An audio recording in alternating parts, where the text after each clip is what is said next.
Le 8.37 siamo addirittura d'arrivo, manca poco al termine della trasmissione, però adesso apriamo una parentesi diversa, dove si parla di una disciplina sportiva ovviamente, ma si parla anche di difesa personale e anche come argomento molto d'attualità purtroppo, grazie anche alle notizie di cronaca che leggiamo sui giornali, sulla violenza sulle donne, della violenza sulle donne. E ne parliamo con Luca Bertoncello. Luca. Sì, buongiorno Massimo e buongiorno, saluto a tutti i telespettatori. Ciao, come stai intanto? Tutto benissimo, alla grande. Alla grande. Insegnante Sifu Wing Chun Kung Fu, non so se ho pronunciato bene, però insomma questa è una tecnica che ci spieghi in poche parole, insomma, mi fai una piccola presentazione e poi mi introduci anche un po' quella che è l'accademia dove tu proponi queste arti, chiamiamole così, no? della difesa personale. Sì, il Wing Chun è una disciplina che le leggende fanno nascere a circa 400-450 anni fa, ad opera si narra di una monaca, donna, quindi Mui si chiamava questa monaca, che fuggita dal rogo del tempio di Shaolin, si narra, ha creato, diciamo, questo sistema partendo dalle fondamenta da quello che aveva acquisito, diciamo, ecco. Quindi dopo c'è tutta una storia rivoluzionaria dietro a questa leggenda, comunque per adesso mi fermerei qua. E nasce appunto alcuni secoli fa, fa parte del Kung Fu cinese, quindi fa parte delle discipline tradizionali cinesi, diciamo, e diciamo si differenzia un po' da quelle che sono le altre stili o discipline dal fatto che si fonda su principi molto semplici, non facili ma semplici. Ad esempio non ci sono salti in alto, non ci sono capriole, non ci sono piroette varie, sono tutte, diciamo, tecniche che si sviluppano innanzitutto sulla corta distanza, e questo lo rende uno dei sistemi più efficaci per quanto riguarda la difesa personale, perché lì avviene l'aggressione, e soprattutto è una disciplina che per questi motivi è adatta a tutti. Questo è un po', diciamo, una panoramica su quella che è la disciplina. La portiamo avanti, diciamo, come accademia, la Wing Chun Academy International, che è nata nel 1992, quindi ha una certa storicità, ad opera del mio maestro Grandmaster Paul Tang e Master Miriam Pons, che sono rispettivamente il fondatore e il responsabile europeo. E diciamo che da quell'anno comunque siamo in movimento per far conoscere questa disciplina a livello sia nazionale che internazionale. Quindi l'accademia comunque ha una certa storicità e questa è una cosa molto molto importante, perché insomma una istituzione che resiste per così tanti anni comunque ha un suo valore. Questo è un po', diciamo, una panoramica generale. Assolutamente sì. Ho visto dalle immagini qui che stiamo vedendo, dove c'è anche un'interessante partecipazione da parte del pubblico, che ci sono sia uomini che donne, insomma. Quindi questa disciplina è indirizzata un po' a tutti, giusto? Esatto, sicuramente fino a qualche anno fa sicuramente gli uomini erano più portati a questa cosa, perché chiaramente le arti marziali, no? Comunque è sempre stato un tema, una tematica maschile, certo. Però essendo che appunto nasce da una donna, la leggenda narra, e comunque è molto adatta, perché non si utilizza ad esempio forza muscolare, o non si utilizza prettamente forza muscolare, ma si utilizza più velocità, sviluppo tendineo, si utilizzano concetti molto diversi rispetto alla forza muscolare. E quindi chiaramente anche una donna, anche se più minuta rispetto ad un uomo, ha la possibilità di sviluppare meglio queste potenzialità, insomma, ecco, quindi diciamo che è adatta a tutti, soprattutto poi con il contesto della difesa personale, come accennato all'inizio, della tecnica di aggressione per donne, comunque insomma una cosa sentita. Diciamo che appunto si divide equamente tra uomini e donne e soprattutto di qualsiasi età, nel senso non è che si deve per forza iniziare da bambini, anzi solitamente i nostri allievi iniziano sempre dai 12, 13, 14 anni, fino però ad arrivare si può iniziare anche a 60 anni, insomma, diciamo che finché la mente è fresca e finché il corpo è fresco si può iniziare tranquillamente la pratica. L'importante a 60 anni è non avere mal di schiena, perché sennò... Diciamo che allora è relativo, nel senso comunque non è una disciplina agonistica, quindi collegandomi anche al discorso, ho visto un po' la trasmissione di questa stamattina, no? Si parla anche chiaramente di salute e benessere, come hai accennato, Sì. Il fatto di mantenere il corpo sano e la mente sana è fondamentale a qualsiasi età, essendo che non si fanno appunto salti, coreografie particolari, ma è una cosa molto, diciamo, terra, sì, non ci sono particolari, neanche, chiaro che insomma se uno ha problemi di ginocchio, arriva fin dove riesce ad arrivare, quindi non c'è la competizione, diciamo, è una competizione più con noi stessi, capito? Quindi è una cosa che comunque fa bene sia a livello fisico che a livello mentale, quindi va bene. Sì, perché poi è una specificità, no, delle arti orientali questa, di mente, corpo, collegarli insieme, i gesti e soprattutto il sentire, no? Le nostre forze, le nostre potenzialità. Ma cosa si intende per Sifu?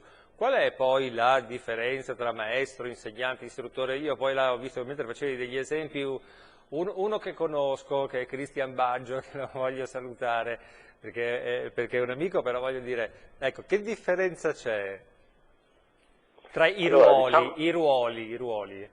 Allora, Sifu ha due, diciamo, si può scrivere in due ideogrammi. La Cina chiaramente, nelle arti marziali cinesi, comunque la scrittura cinese si sviluppa in ideogrammi fondamentalmente, quindi Sifu si può descrivere in due ideogrammi.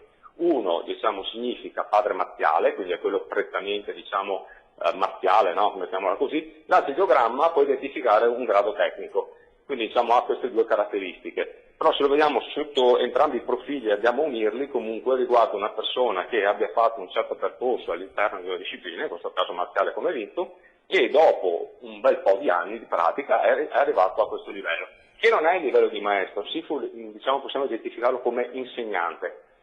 Prima di Sifu, quelli che sono, diciamo, gli istruttori, sono venivano chiamati, diciamo, potremmo chiamarli allenatori, venivano chiamati trainer, ma potremmo chiamarli allenatori.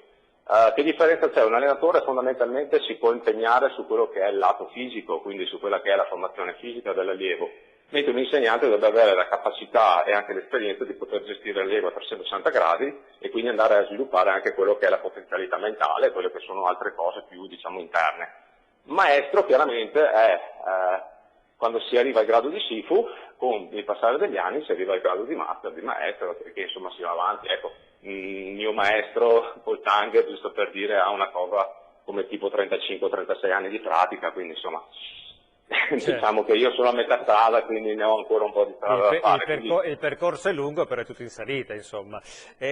Abbiamo capito che questa tecnica è adatta alla difesa personale, poi, tema purtroppo spesso dell'attualità, si parla di violenza sulle donne e su questo mi pare che sono nati proprio dei percorsi ad hoc e dei corsi di difesa donna ad ampio raggio che addirittura tenete anche con amministrazioni comunali, quindi già le amministrazioni comunali si rivolgono a voi e vi chiedono di intervenire per creare appunto queste lezioni per dare questo spazio a tante donne che vogliono essere sicure, insomma, quando vanno in giro per strada e che soprattutto abbiano anche la possibilità, tra virgolette, di difendersi.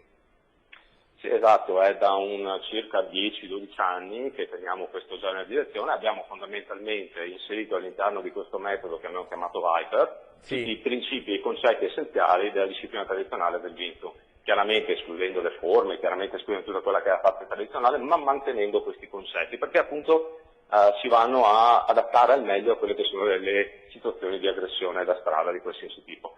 Quindi diciamo, sviluppiamo questi pacchetti o questi stage a seconda un po' delle zone in cui andiamo, anche come giustamente detto con la collaborazione con i patrocini delle amministrazioni comunali, che succede ancora sempre più spesso che ci chiamino a volte, quindi è buona cosa, e appunto andiamo a sviluppare questi. Per dare cosa? Per dare fondamentalmente un'infarinatura di quello che è la difesa personale, perché chiaramente una persona con un pacchetto anche di 4 o 6 lezioni non può arrivare a avere una consapevolezza totale di quello che è diciamo, il fatto di difendersi per strada, però comunque si dà un'infarinatura, quindi si fanno provare delle situazioni, si fa provare la situazione di presa al polso, di presa alla gola, di tutte quelle che sono le tipologie di aggressione più comune, e si fa vedere come uscire dalla situazione e fondamentalmente scappare, cioè l'obiettivo è quello di togliersi dal problema, prendersi il tempo per scappare, questo è l'obiettivo chiaramente. Se qualche donna viene importunata, trovare il sistema per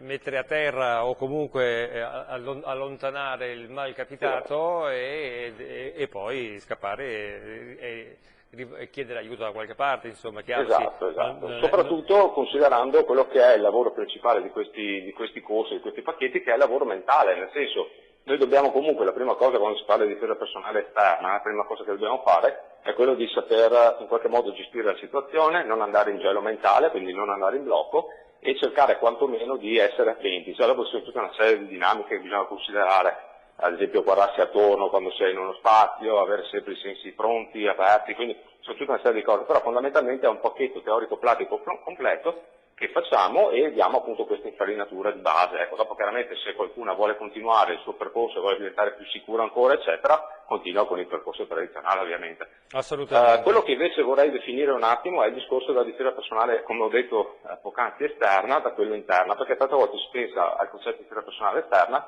ma non si va a guardare quello che è invece la difesa personale interna, ovvero, come mi aggancio al discorso introduttivo, il fatto di stare bene all'interno di noi stessi. Quindi avere un allenamento corretto e riuscire a mantenersi in salute a livello fisico, che poi a livello fisico e a livello mentale sono due cose collegate, perché chiaramente fisico e mente, corpo e mente sono collegate. La cosa importante a dire è che nella pratica del Vinyasa, ad esempio, c'è anche tutta una serie di esercizi che arrivano da un settore, diciamo, della medicina tradizionale cinese, che è il settore della respirazione Qigong, chiamata lavoro sull'energia interna, sì, che si divide in lavoro un po' più, diciamo, duro, Waidan, o un po' più morbido, Neidan, ma comunque c'è tutto un lavoro anche su questo tipo di quindi respirazione Qigong molto molto importante per mantenersi bene. Quindi un allenamento costante, sano, non estremizzato e con la giusta intelligenza ti mantiene sicuramente bene per il resto della vita. Dopodiché all'interno ci sono anche tutta una parte di filosofie, quindi si va un po' a spulciare tutte le filosofie, diciamo, tradizionali cinesi, chiaramente per gli allievi si va a spulciare, per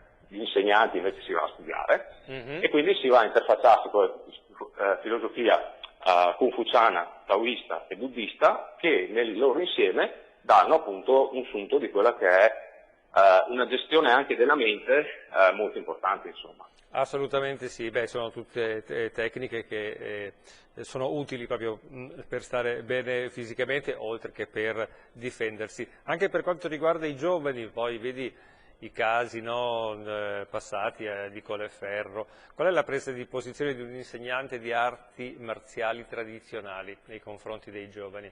Cioè, che consiglio date poi dopo? Sì, adesso non usateli in giro con i vostri amici, non usate violenza, è solamente una preparazione fisica, come dicevi tu.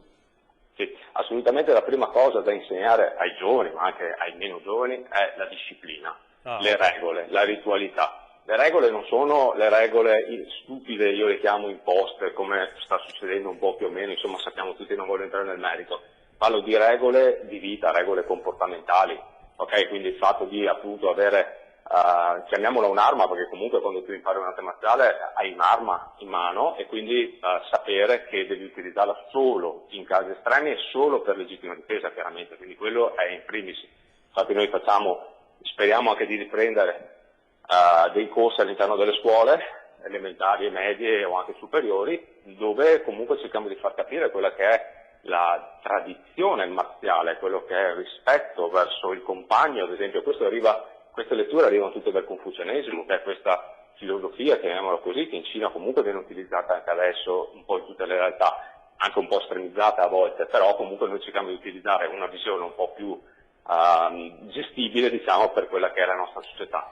Però chiaramente è molto molto importante che si abbia rispetto, ad esempio, verso l'insegnante, verso il professore, verso la maestra e verso i propri compagni. Dopodiché chiaramente si impara a gestire un po' la situazione e si deve assolutamente formare lo studente affinché appunto non succedano quei fatti che purtroppo sono successi. Certo, Ricordo però che quelle persone che hanno sviluppato, diciamo, quelle situazioni di aggressione non praticavano un'arte marziale tradizionale. Che io sappia di persone, allievi o anche insegnanti che si allenavano con arti marziali tradizionali, non mi risulta di aver mai sentito situazioni simili, insomma.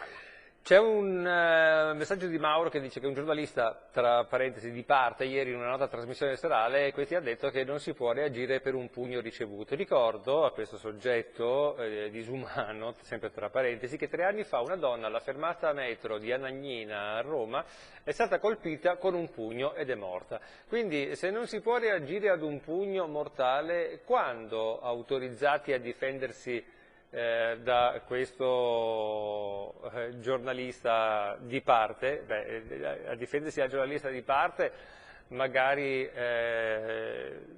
non si può, si passa avanti e niente, però insomma quando si è autorizzati invece a difendersi di fronte a un gesto pseudo violento o quasi violento, anche se non riesco a dare una percentuale del peso eventualmente della violenza che possa capitare a una persona?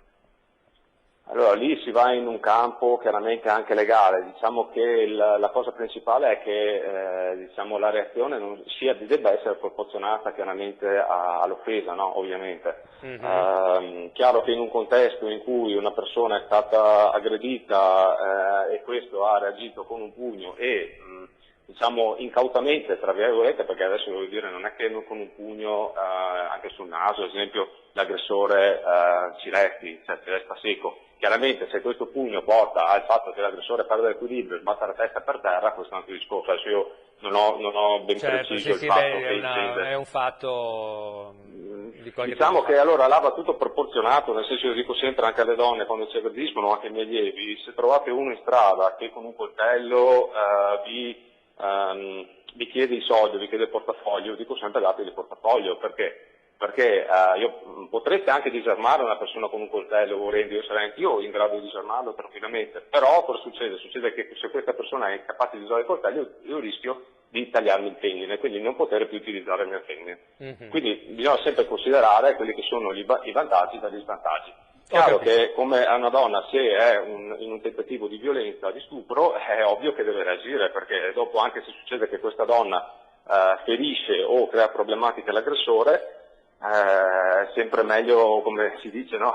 Sempre meglio un tribunale che un funerale, quindi chiaramente dipende sempre dal contesto in cui ti trovi, insomma, ecco, quindi bisogna sempre che lo studente, ed è questo che prepariamo anche i nostri studenti, a valutare la situazione a seconda e cercare di trovare innanzitutto il modo di non utilizzare la violenza, quindi non utilizzare quello che si è imparato. Però se proprio ti trovi alle strette che devi utilizzarlo, entra e parti, appunto. Sì, poi dopo ci si scontra in tribunale con il discorso della difesa personale, che lì è sempre un'incognita, non si sa mai come va a finire, se la paga sempre chi subisce e invece chi compie l'atto.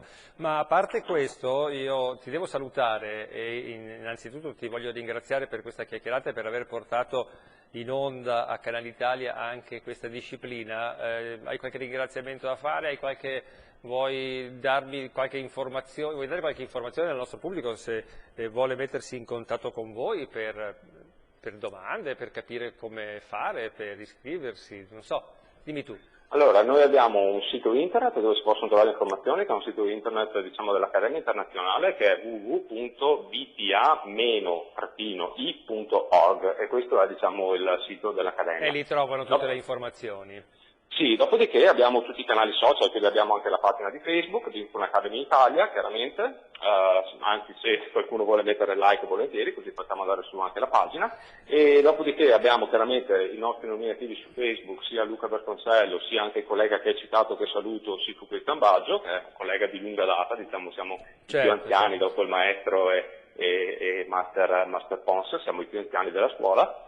E là trovate tutti i contatti, insomma trovate i numeri di telefono, eccetera. Considerate che noi abbiamo sedi un po' in tutto il Veneto, sicuramente copriamo tutto il Veneto e stavamo iniziando e speriamo di riprendere, di sviluppare qualcosa anche nel resto d'Italia, insomma abbiamo delle sedi in partenza che purtroppo ci sono state bloccate per i motivi che tutti conosciamo. Motivi che tutti conosciamo, certo. Grazie a Luca Bertoncello, allora per essere intervenuto ti auguro un buon fine settimana, buona estate e buon lavoro. con la tua squadra e con queste discipline. Grazie. Grazie a te Massimo e a tutta Canale Italia, grazie a tutti. Grazie, ci mancherebbe. È stato un piacere portare a conoscenza il nostro pubblico anche queste tecniche di difesa personale che secondo me sono molto utili e che soprattutto anche per le donne, per sentirsi un po' più sicure in determinati ambiti e quindi ben venga se qualcuno fa qualcosa anche per loro.